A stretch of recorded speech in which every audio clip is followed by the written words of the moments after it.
A brand new episode of Real Talk with Bishop. And on today's episode, I have one of my brother, my friend, and a colleague in the name of Mr. Page Edema. Nice having you on the show. Thank you, sir. Thank you, sir. Okay. So, I was reading through your profile and I saw something that actually got my attention. Okay. It says that a renowned public speaker and digital brand expert. I think I'm aware of that. So it goes further like this. You promote the notion that says that sex is good and one of the most powerful emotions that could be leveraged to become great in life. Okay. So you being a public speaker and you're saying that sex is good and you believe that it's one of the most powerful emotions that someone can leverage on to become someone great in life. Okay. And to some things that we have been hearing before, it's kind of contradictory to each other, which is like sex has been most of the downfall of the great men, even in times of Bible. So can you please explain what this thing says about you, please? All right. Thank you so much. Okay. When I say sex is good and it's a good emotion any man can leverage to become great in life, okay. The first thought that comes to mind is not what I mean. Now, when I say sex, I'm referring to the emotion sex. Okay. What many people don't know is that sex is an emotion before it becomes an act. It is an emotion first. Okay. And before you talk about the act, you think about it. But sex is good in this context, to go straight to the point, is in the sense that when you have this emotion called sex, you can transmutate it. That's what we call sex transmutation. A process whereby you transmutate your sex emotion into an invention. I have not seen anyone great in life who does not have sex emotion. Every great inventors we have, talk about Mark Zuckerberg, talk about Bill Gates, talk about these scientific inventors, even Michael Faraday, all of them at one point in time was because of this sex emotion. So probably maybe because they lost someone dear to them, and then instead of them just going down in depression, they use that love and that their emotion of sex, they channel that energy into something else. So that is the point. So it is now understanding how to make use of your sex emotion, how to channel the energy that now makes you great, if you can leverage it well. So that is the point. If I guess what you're saying now, what you're saying is somehow, let me say, a bit different totally, or the meaning you are giving what we have here is actually different to what you're saying. Because the first time I saw this, I was like, sex is good and one of the most powerful emotions too. So right, the emotions part didn't get to me. I was thinking of the action, like the sex action, not actually the emotions. I can't blame you about that because we have been wired that whenever we hear the word, then we just believe that it is an action. Yes. So I wouldn't blame you if you see it that way at first.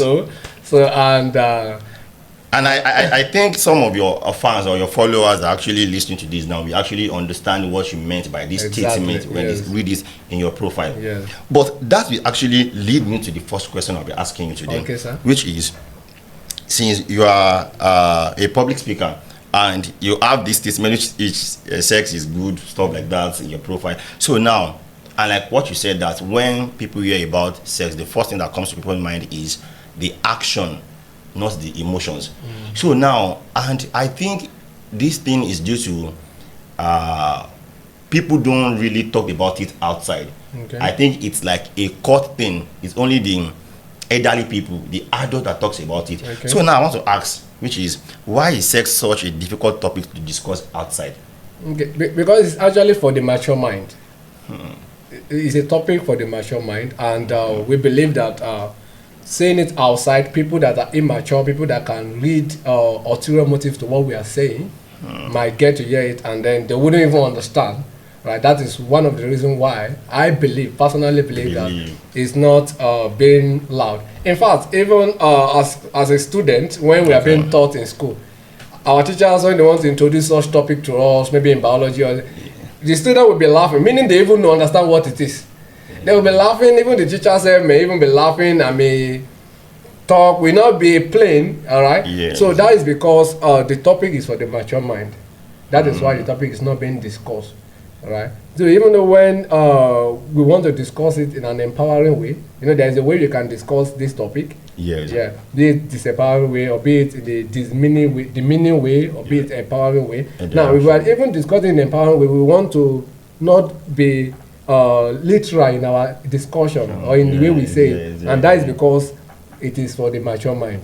So that is what I can say about that. So, but there is this Yoruba, is it adage or proverb that says that like something that you are not showing the kids is eventually furnish or perish or something like that. Okay. So don't you think that we need to be involving the younger ones? Not only when you say matured, I think mature doesn't really come with age. Exactly. Again, so when you are saying mature, right, it's not about age. So should we be involving the younger ones in the discussion around sex? Yes, everyone should be involved. The involvement is based on the how deep you will now involve them. I don't know if you get it. And then it's not based on your own personality or the angle you are coming from. Maybe you are coming from the faith-based. There's a way you can discuss it when you are talking about faith-based organization. When I mean faith-based, I'm talking about religion. Okay, right? Good. So there's a way you can involve the younger ones. When you're talking from a secular point of view, there's a way you can involve people. When you're talking of from the angle of maybe from social aspect point of view, maybe as a civic CSO, that is civic society organization, there's a way you can involve people. So, and there are levels to this involvement. The way you will discuss sex with a teenager should be different from the way you discuss sex with a pre-teenager, with a youth, definitely. And with adults, right? Definitely. So those are, so having this understanding is key. And then involving them to understand that, okay, having sex emotion and having sex action have repercussion, and they have their consequences.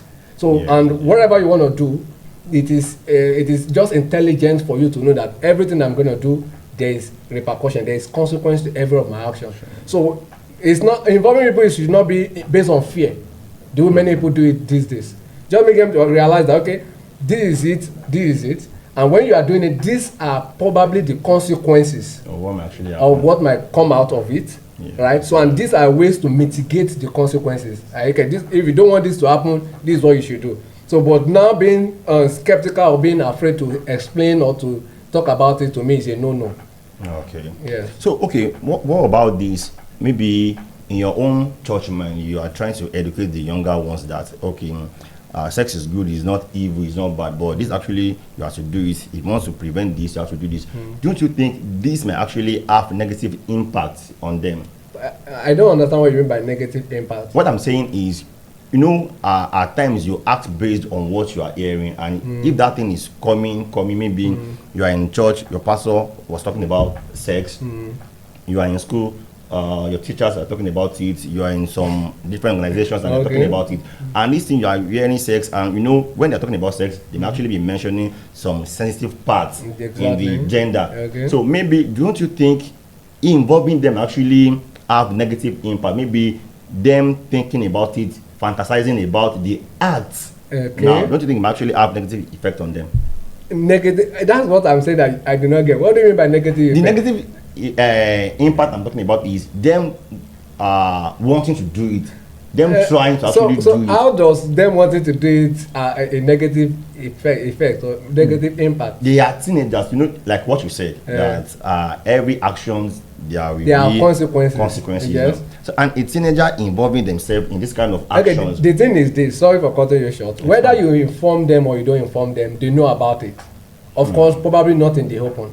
Yes. So now, telling them about what they already know or what they're already doing, probably some of them are even practicing it. Right? There are things that we practice, they don't even know, we don't have a name for. There's a friend of mine that was telling me about masturbation, that he does masturbate, and he never knew that is what it is called. I don't know what that, like, it was very, very long, right? Very long time. Yeah, that was 2008. Wow. 2008, yeah. And that is how it is also now. Many people do some things and they don't even know the name they call it. But they just do it because probably they like it or probably a friend introduced them to it. So talking it in the open will make them realize, okay, this is what we are doing. And showing them the consequence will make them actually take responsibility for their life. Because now probably they are doing it out of being naive, right? Yeah. But probably out of being maybe they just want to try, test and try. But when you inform them, so if they want to go ahead and do whatever they want to do, now they are doing it out of the sense of responsibility. I'm doing this, and this is what I might be getting out of it. So I believe there's nothing wrong. That to me is not a negative impact. There can be. You believe that we should involve the teenagers when we are discussing sex? Yes, there can be negative impact. No matter the age? No matter the age. No matter the age? No matter the age. Okay, moving on. I have this question since what we are talking about is actually based on sex. Now, and I think most of the home, they actually have this issue about sex. So I want to ask now, to prevent this, should sex be discussed before marriage? Maybe you have a partner now, and maybe let's use our faith belief. We have some churches that you can't meet your partners in a secret place, you have to meet in an open place, and now maybe they don't actually allow them to talk anything or to say anything or to discuss anything about sex. So now I'm now asking you, do you think sex is something to be discussed before marriage between the two partners? I used to be a church guy, so I don't think there's any church that wait, don't let us go there anyway. Okay. Let's focus on this bone of contention. Okay. So except a church, okay, let me call the name because we all know a deeper life. Okay. But currently, as I speak to you now, there's nothing like you don't discuss sex again. In that church, right? In that church, it's now being allowed. It was before, maybe 2000, but early now 2000 like that. 1990s and early 2000s. But now you discuss that, right? But this is what I'm saying. Okay. Everything you want to do in your marriage should be discussed before the marriage. Yes. So if sex is something you're going to do in the marriage, probably maybe it's a contract marriage that you don't touch each other. But if it is not, that it is a true marriage based on maybe your choice and based on love, then you should discuss sex. That is a simple answer to that. But you just have to discuss it. Assuming in a situation whereby maybe your partner, we have people that believe and we have people that they extremely believe. So now maybe your partner is intact. What I mean intact is your partner is a virgin and she has or he has never been exposed to any discussion like that. So you raising it now, don't you think it might actually sound like maybe you are a worldly person? I'm just saying that like maybe your partner might be seeing it as you are discussing sex and you are discussing maybe you are mentioning some styles. Exactly. So if it's a serious relationship, I don't think the partner should think like that. And probably if we have maybe a partner that might be thinking like that, then you have to change your mindset. Every serious relationship that you are sure that is going to lead into marriage, then you should discuss sex. And there's nothing like a worldly or not worldly. Sex, in fact, is not a worldly thing.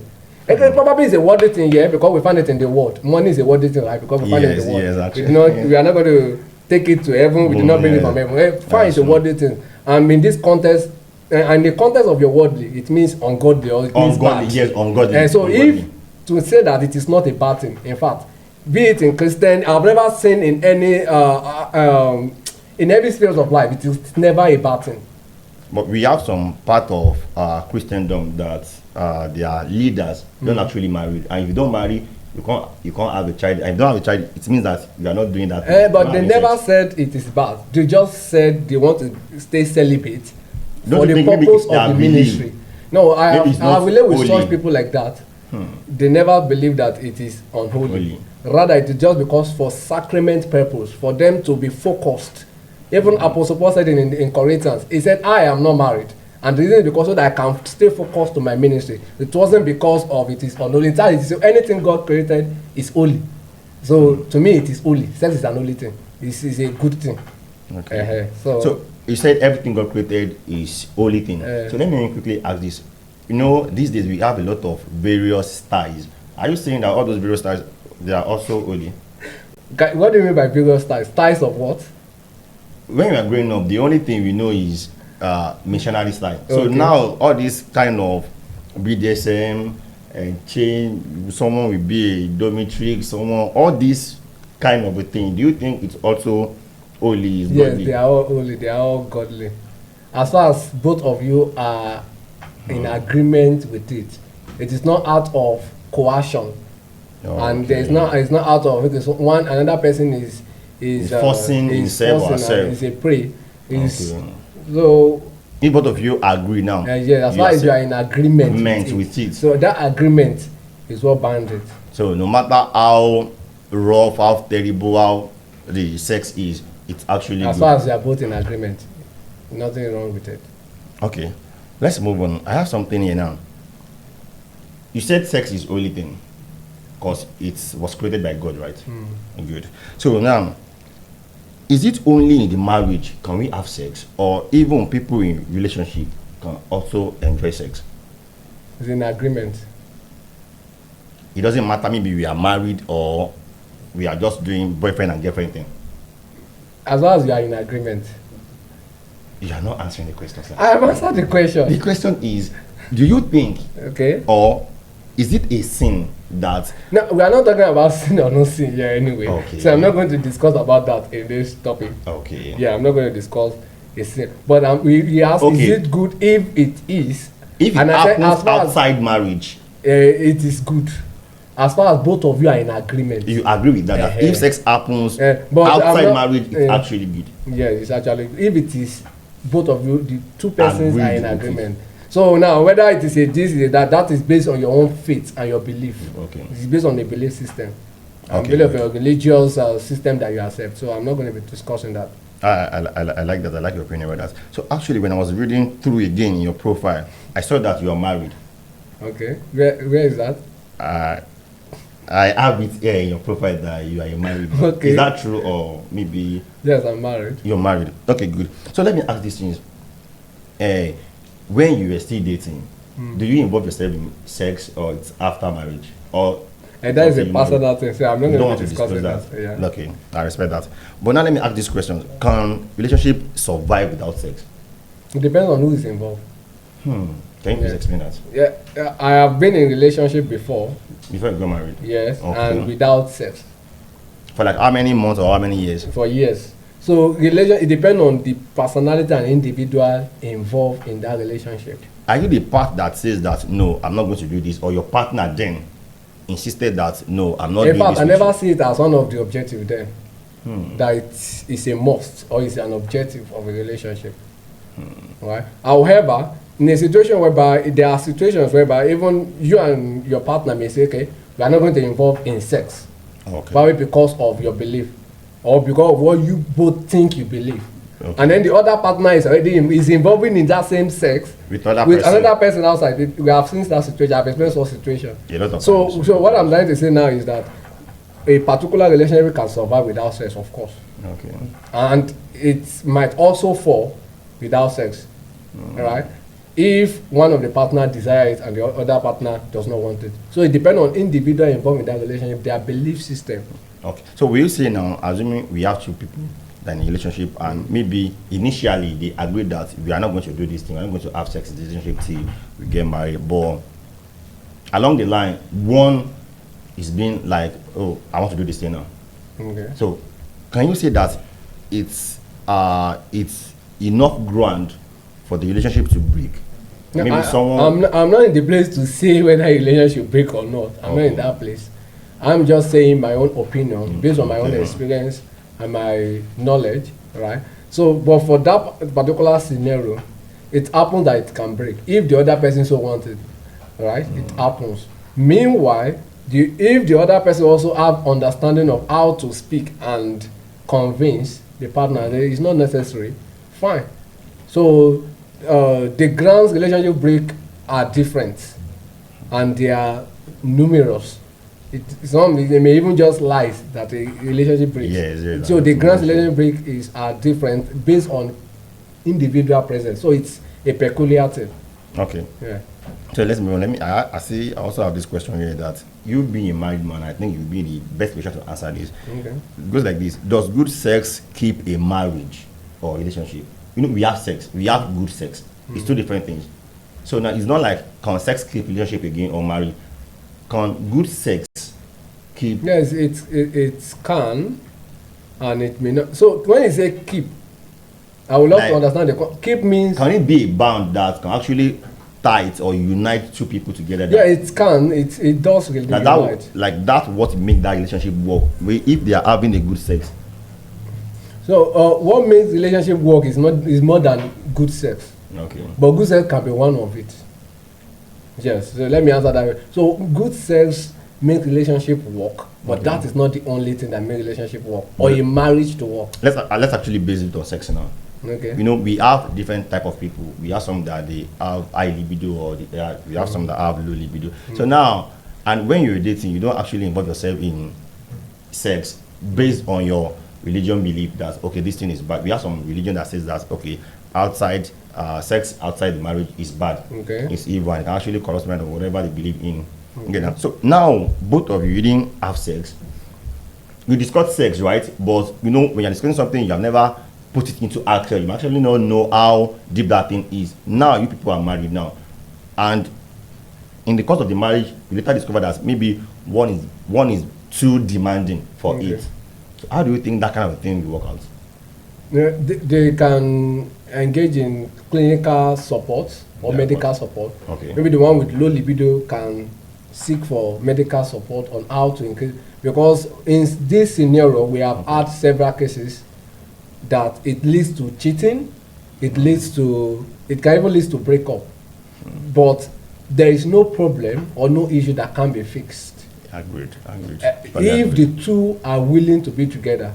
So based on good sex, it can lead to a lot of things, but at the same time there are no issues that can be fixed. Yeah, there are no problems that can be fixed. So low libido or high libido, it can be fixed, right? So somebody with high libido can reduce it a bit.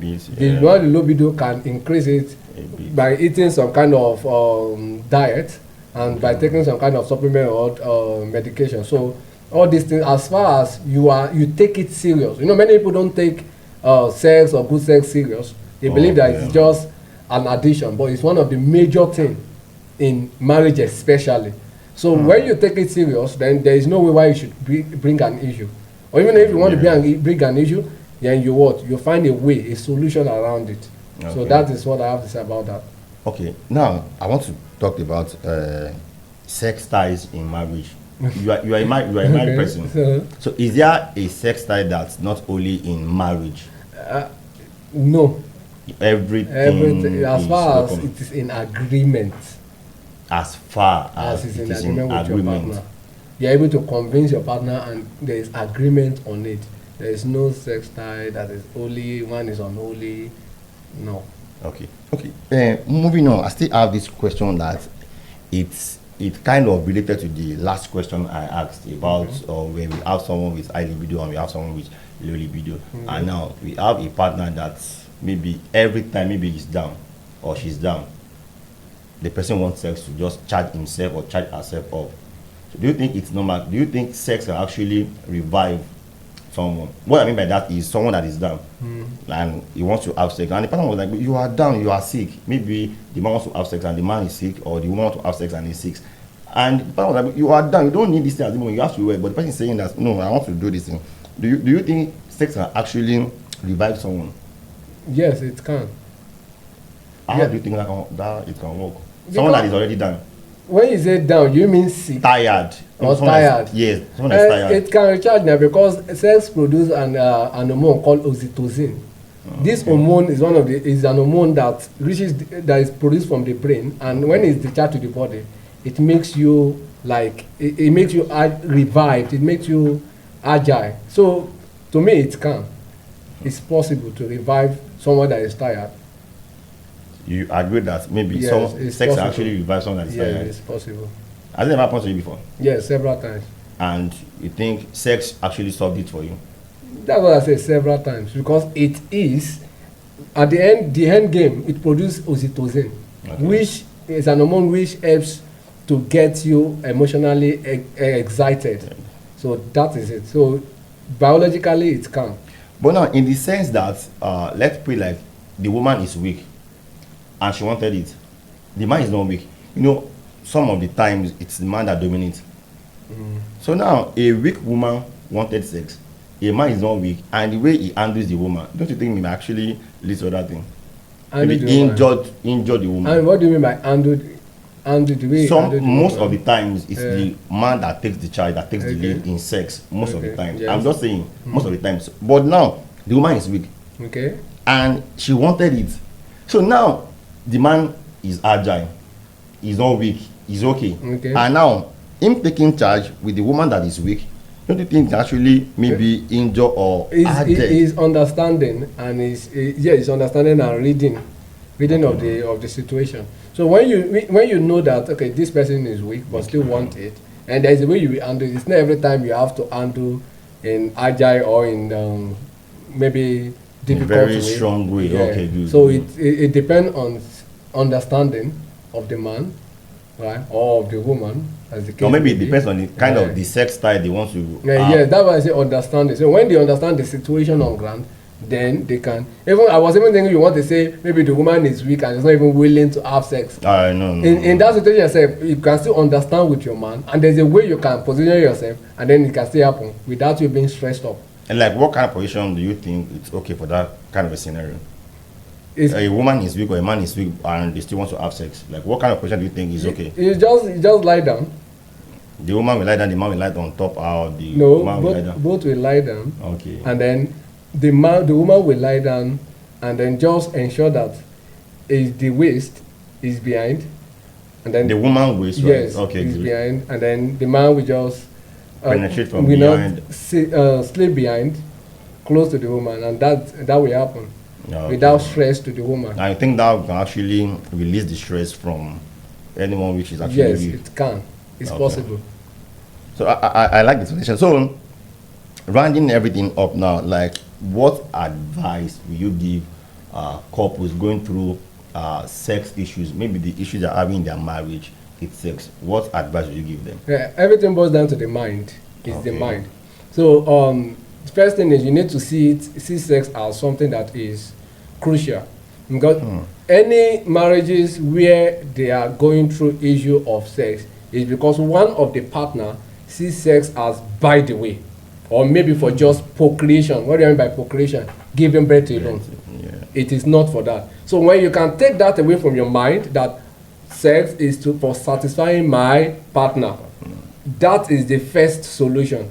Because when you begin to talk with such couples, the male and the female, the husband, the wife, separately, even together, you find out that is the root of the problem every single time.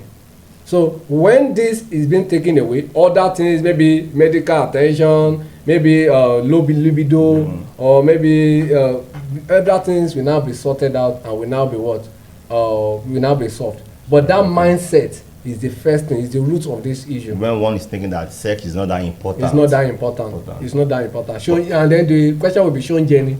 Yeah, that way, so now, is it food? All those statements and clauses should be flushed away with hypo. That it is food. It is food. It is important. It is good. It's the number one. Okay, but can you recommend some like healthy fruit or food? Okay, healthy fruits and food that one can take to be agile, sex-wise. We have ginger, garlic. We have banana, and then apple. So those are good fruits, things that you can take naturally. When you take it, it boosts your sex libido, and it helps very well. Do you encourage maybe sex enhancement? Do you encourage it? I do not encourage that because they have side effects, right? They are not natural. That's why I rather encourage natural things. Of course, they could be tried out. I'm not in any way to tell anyone what to do or what not to do. There's someone else's business. But whenever you want to try it, belief, try it. You are actually encouraging it, right? But you can try it out, but be wary of anything that is not natural. Right? That's just what I will have to say. Okay, thank you so much for your time. You're welcome, sir. And we have come to the end of this wonderful segment. Until the next time we meet again, I still remain your humble host, Bishop.